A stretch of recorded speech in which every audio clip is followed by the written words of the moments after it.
कल्याणक। आप सब जानते ही हैं हमारी इस वर्तमान 24वीं के 23वें तीर्थंकर कौन है? श्री पार्श्वनाथ भगवान। और आप सब देखते हैं कि प्रभु पार्श्वनाथ के जितने मंदिर हैं उतने मंदिर किसी अन्य तीर्थंकर के नहीं हैं। जितने नाम प्रभु पार्श्वनाथ के हैं उतने नाम किसी अन्य तीर्थंकरों के नहीं हैं। जितनी स्तुति प्रभु पार्श्वनाथ की जाती है उतनी स्तुति किसी और की नहीं की जाती। जरा सा जीवन के अंदर कोई कष्ट आ जाता है, कोई परेशानी आ जाती है तो क्या करते हैं? प्रभु पार्श्वनाथ का सबसे प्रचलित स्तोत्र कौन सा है?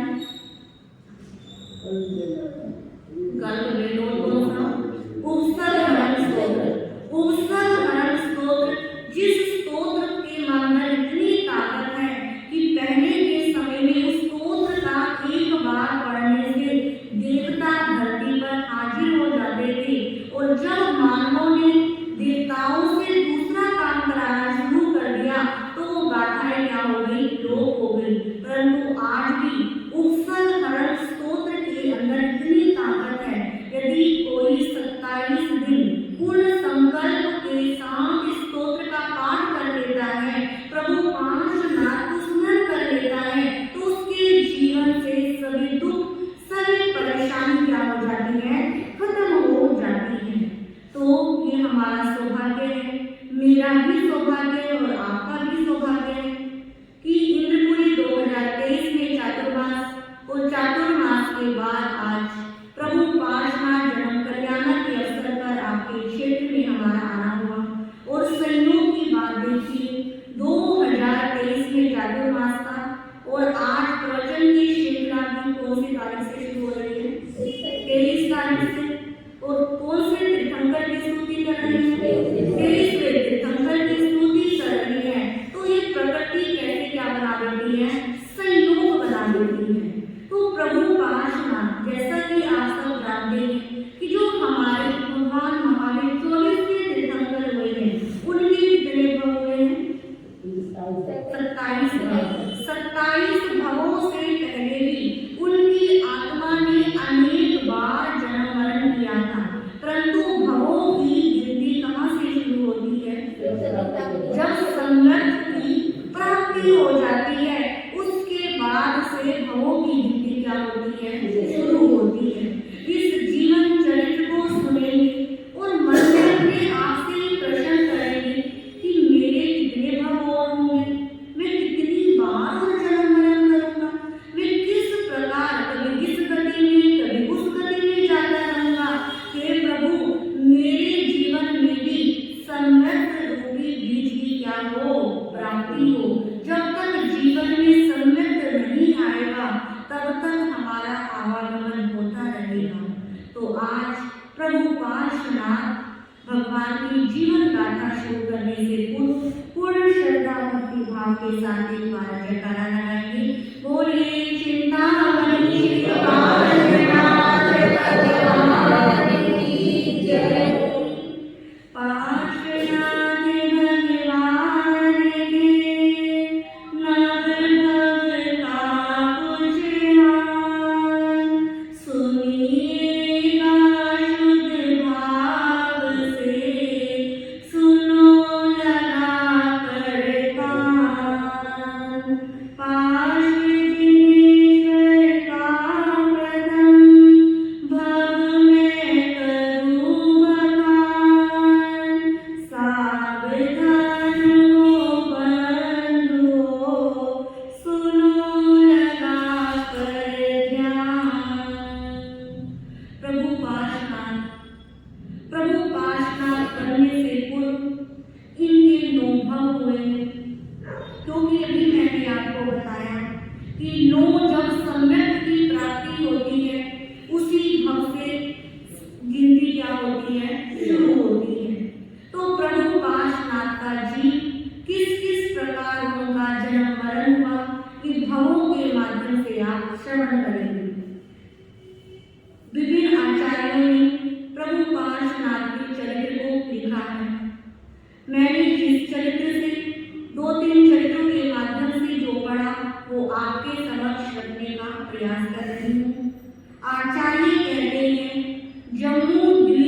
नाम का एक महान द्वीप था और उस जम्मू द्वीप के अंदर मेरू पर्वत नाम का एक पर्वत था और उस मेरू पर्वत के मध्य भाग में भरत क्षेत्र नाम का एक क्षेत्र था और उस भरत क्षेत्र के अंदर पोतनपुर नाम का एक राज्य था। क्या नाम है? पोतनपुर नाम का राज्य। और उस पोतनपुर के अंदर जो राजा राज्य करते थे उनका नाम था अरविंद। क्या नाम है? अरविंद नाम है। और उस राजा की रानी का नाम है भालिनी। वो राजा अरविंद बहुत धर्म प्रिय राजा, न्याय प्रिय राजा, प्रजा वत्सल राजा थे। उस अरविंद राजा का एक राजपुरोहित था जिनका नाम था विश्वभूति। क्या नाम है?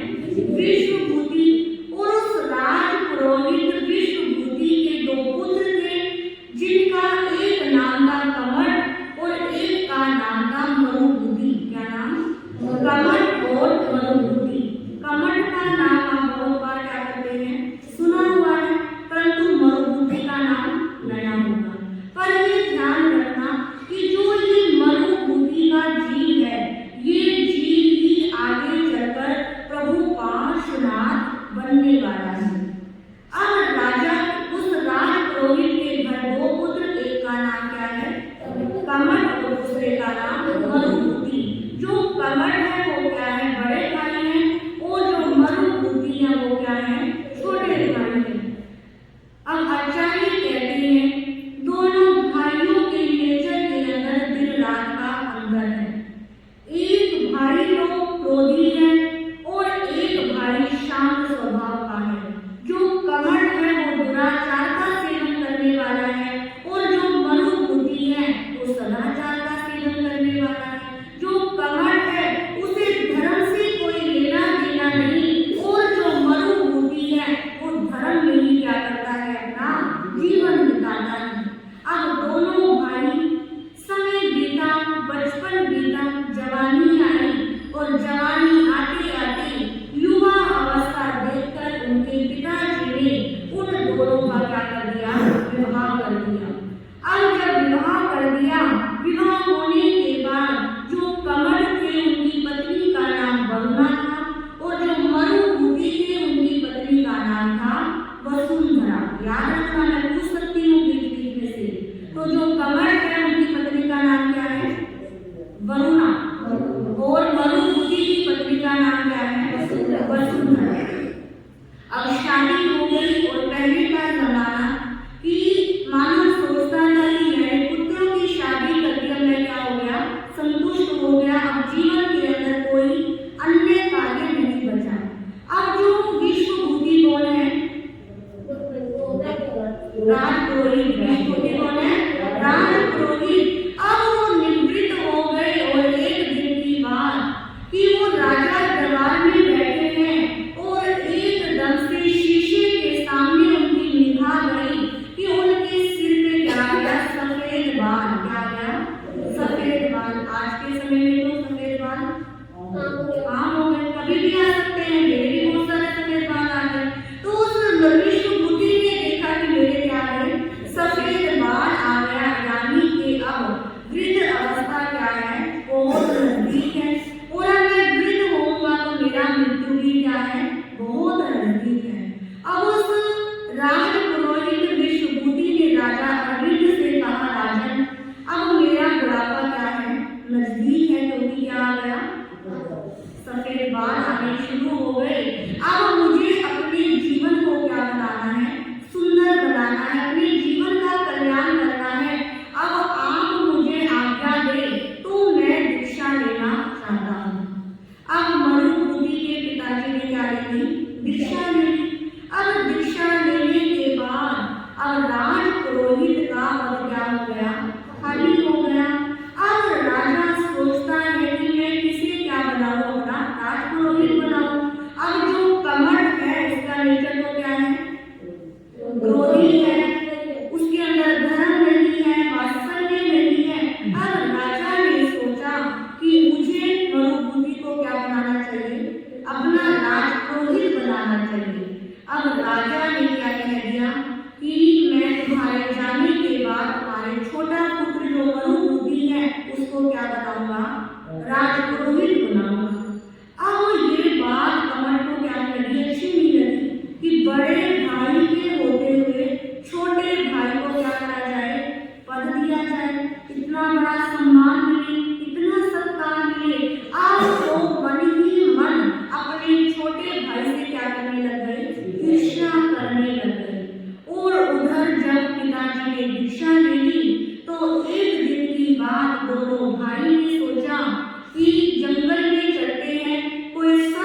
रूपी रतन की क्या हो गई? प्राप्ति हो गई। और जब सम्यक रूपी रतन की प्राप्ति हो गई, वापिस नदी के अंदर आते हैं और राज पुरोहित का क्या संभालते हैं? कार्य संभालते हैं। एक दिन की बात, राजा जो था उसका नाम क्या है? अरविंद राजा। उसको किसी दूसरे राज्य के अंदर लड़ने के लिए जाना पड़ा। तो उसने सोचा कि मैं मरुभूति को क्या ले चलता हूँ? अपने साथ ले चलता हूँ, क्योंकि जब एक और एक मिल जाते हैं तो कितने हो जाते हैं? 11 हो जाते हैं। अब राजा अरविंद और मरुभूति लड़ने के लिए दूसरे राज्य में चले गए और उधर अब कौन बचा है? कमंड। अब उसने सोचा कि ना राजा रहा और ना राजपुरोहित रहा, अब मैं क्या करूंगा? इस नगरी के ऊपर अपना शासन करूंगा। अब मैं क्या बन गया हूँ? राजा बन गया हूँ। अब वो कमंड जिसका नेचर क्या है? क्रोधी नेचर है। इसके नेचर के अंदर कोई धर्म नहीं है, कोई न्याय नहीं है। अब वो कुछ दिन के लिए अपने आप को राजा समझने लगा और राजा समझता है और प्रजा को क्या देने लग गया? कष्ट देने लग गया। अब कष्ट देने लग गया तो प्रजा भी क्या हो गई? बहुत परेशान हो गई। अब परेशान प्रजा है कि अब कैसा राजा बन गया। और उधर कहते हैं जो कमंड था उसको अपने छोटे भाई की पत्नी, जिसका नाम क्या है? वसुंधरा, उसके ऊपर वो आसक्त हो गया। अब जब आसक्ति भाव जीवन में आता है तो बड़ा बेचैन हो गया कि अब मैं कैसे इसके सामने अपने मन की बात रखूं। एक मित्र मिला और मित्र से कहा ऐसे ऐसे करके, यदि मुझे ये वसुंधरा नहीं मिली तो मैं क्या हो जाऊंगा? मर जाऊंगा। अब मित्र ने उसे बहुत समझाया कि यदि कोई दुराचार का सेवन करता है तो उसका गति कौन सी होती है? नरक गति के अंदर वो जाता है। परंतु जब व्यक्ति काम के अंदर अंधा होता है तो उसे कुछ भी नजर नहीं आता। अब कमंड इतना आसक्त था, उसने सोचा कि कैसे भी करके मुझे वसुंधरा क्या होए? चाहिए ही चाहिए। एक दिन छल पूर्वक उस वसुंधरा को उस कमंड ने बाग के अंदर बुलाया और उसके साथ दुराचार का क्या कर दिया? सेवन कर दिया। अब वो वसुंधरा किसे कहे? ना राजा वहां पर और ना पति वहां पर। बेचारी चुपचाप क्या हो गई? बैठी रही। और उधर कुछ दिनों के बाद जब राजा अरविंद वापिस अपनी नगरी में आते हैं, उस नगरी का नाम क्या है? पोतनपुर। बोलते कौन सा नाम है? पोतनपुर नगरी के अंदर आते हैं। फिर लोगों ने उन्हें कहा कि राजन, आपके जाने के बाद कमंड ने ऐसे ऐसे क्या किए हैं? कुकर्म किए हैं। तो राजा सोचता है ये भी तो मेरे राज्य के अंदर एक व्यक्ति ही क्या है? बुरा है। एक व्यक्ति कहते हैं एक मछली सारे परिवार को क्या कर देती है? गंदा कर देती है। अब मैं इस एक का ही क्या कर देता हूँ? किनारा कर देता हूँ। अब राजा ने उस कमंड को क्या कर दिया? अपने राज्य से निकाल दिया। अब कमंड का गुस्सा तो क्या हो गया? और बढ़ गया। अब निकाला इसके साथ साथ कहा कि इसका मुंह काला करके इसके ऊपर काली शाही से लिखो कि ये क्या है? दुराचारी है, ये पापी है, कि जितने भी दूसरे व्यक्ति हैं सब क्या हो जाए? डर जाए। कोई भी ऐसे दुराचार का, ऐसे पाप का क्या ना करे? सेवन ना करे। अब सब लोग कमंड को कहने लगे कि क्या है? ये पापी है, ये दुराचारी है। अब लोगों के वचन सुन सुन के कमंड का गुस्सा क्या हो गया? और बढ़ गया। परंतु अब क्या करें? कुछ कर नहीं सकता। अब राजा ने क्या दे दिया? राज्य निकाला दे दिया। अब राजा के जो भी सेवक थे उनको जंगलों में क्या कराए? छोड़ आए। अब जब जंगलों में छोड़ आए तो जंगलों में जाने के बाद पहले के समय में तापस क्या करते थे? साधना करते थे।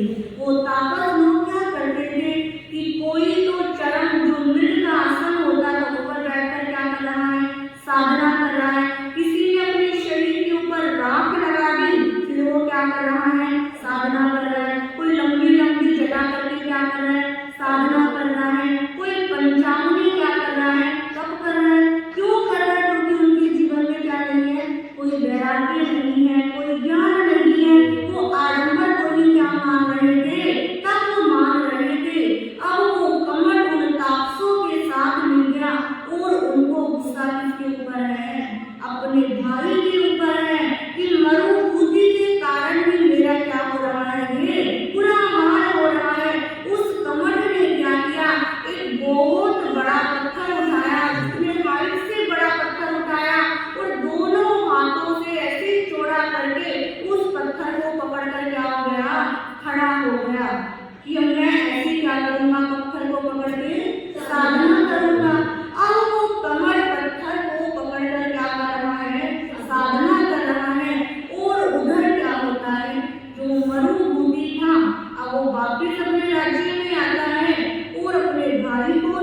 छोटी सी गलती ने मेरे भाई को कितना बड़ा क्या दे दिया, दंड दे दिया। अब वो बड़ा परेशान होता है कि मैं किसी तरह अपने भाई को क्या करूं, समझाऊं कि ऐसे दुराचार का सेवन नहीं करते। अब वो कहते हैं, वो राजा से बार बार कहने लगा, राजन आप मुझे आज्ञा दे दो कि मैं अपने भाई के पास जाऊं, उसे समझाऊं कि वो आगे से ऐसा कोई कुकर्म ना करे। परंतु राजा ने कहा कि जिसने एक बार गलती कर दी और मैंने निकाल दिया, वापिस उसके लिए कोई स्थान नहीं है। अब जैसे तैसे करके जब मरुभूमि नहीं माना तो वो अपने भाई को ढूंढने के लिए कहाँ चला गया, जंगल में चला गया।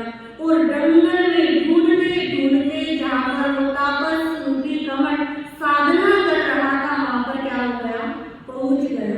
और जैसे ही अपने भाई को देखा तो कमर का गुस्सा क्या हो गया, और बढ़ गया कि इसके कारण ही मेरी आज क्या हो रही है, दुर्दशा हो रही है, मैं परेशान हो रहा हूँ, मैं दुखी हो रहा हूँ।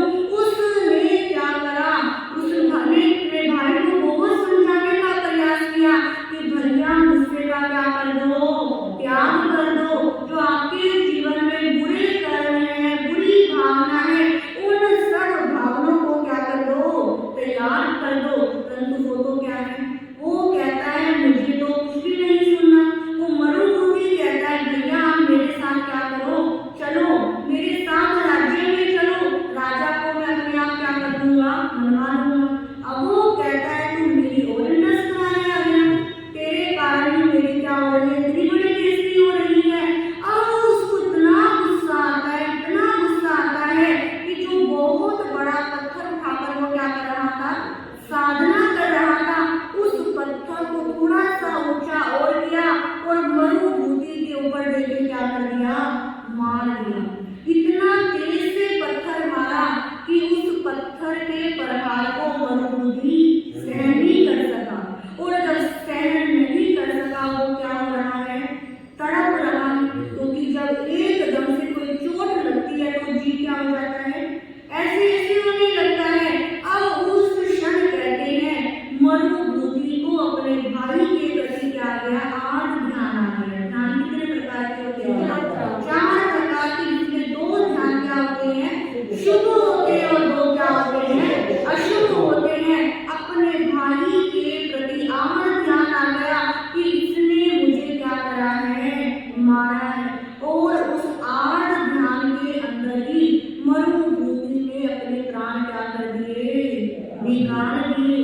जब मरुभूमि के प्राण निकल गए तो उस कमर में तब भी चैन नहीं आया।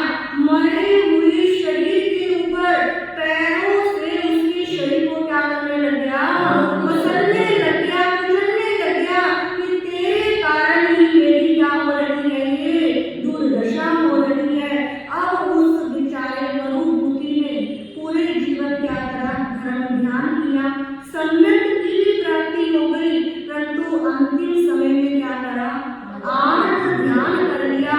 और जिसके कारण अगला जन्म उनका हुआ एक समेरु पर्वत में जो वन होता है, वन के अंदर हाथी के रूप में उस मरुभूमि के जीव का क्या होता है, जन्म होता है। और जन्म होने के बाद उधर मरुभूमि ने तो अपनी क्या कर ली, लीला समाप्त कर ली। और तापस क्या हो रहा है, कमर तो अभी भी क्या है, गुस्से में है, अभी भी क्रोध में है। और आश्रम के अंदर पूरी बात फैल गई कि इसने अपने भाई को क्या करा है, मारा है। अब सभी तापस कहने लग गए कि इसको तो यहाँ से भी क्या करो, निकालो। जब ये अपने भाई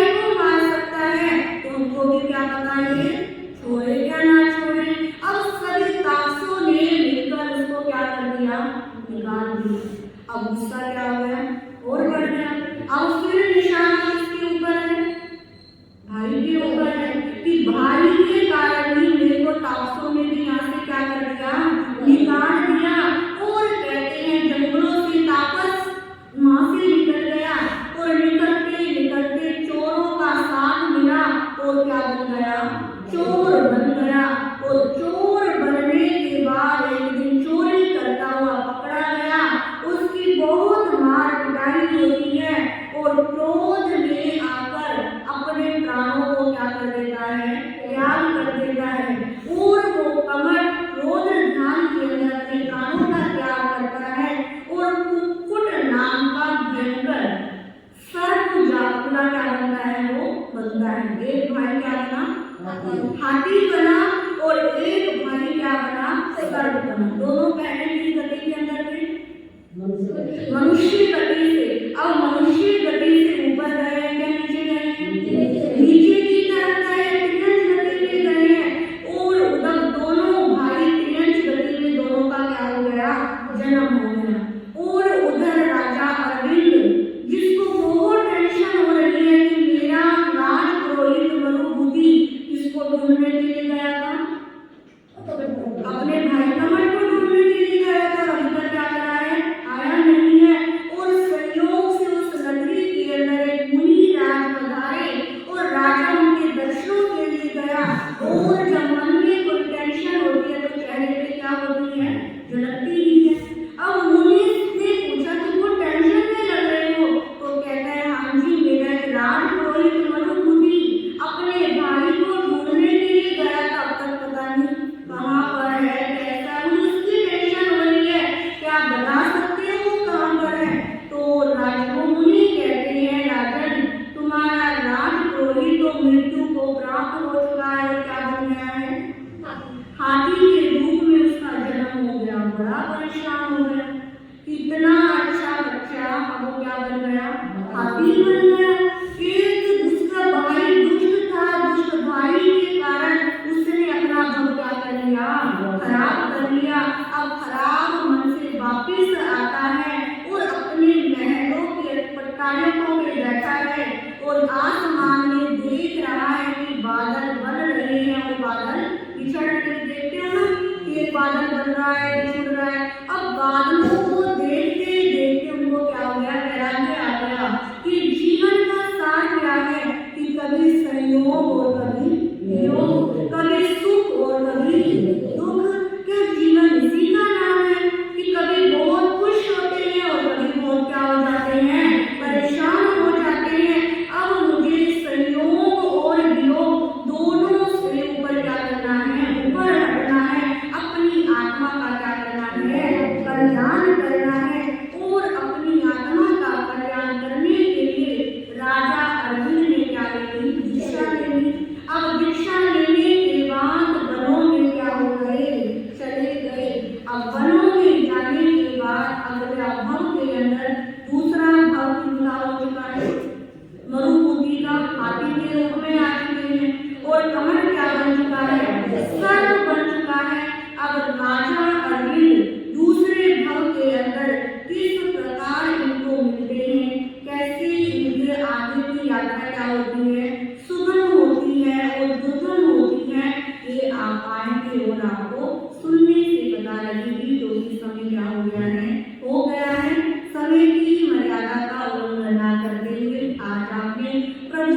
आने का प्रयास करते। तभी समय थोड़ा लेट कर दिया कि सर्दी सबको क्या होता है, काम होते हैं, इसलिए कोने नोके कोने का क्या रखा है, समय रखा है। तो सभी समय पर आने का प्रयास करें। सूचना कहानी बोलिए भगवान महावीर स्वामी की जय। आचार्य सम्राट श्री राधा रानी महाराज की जय। वर्तमान आचार्य सम्राट श्री शिव मुनि जी महाराज की जय। उत्तर भारतीय पर्वतनी शमी सूर्या शक्कर श्री सरिता जी महाराज की जय। शरण नामा शरण मना सत प्राणी श्री अजय कुमारी जी महाराज की जय।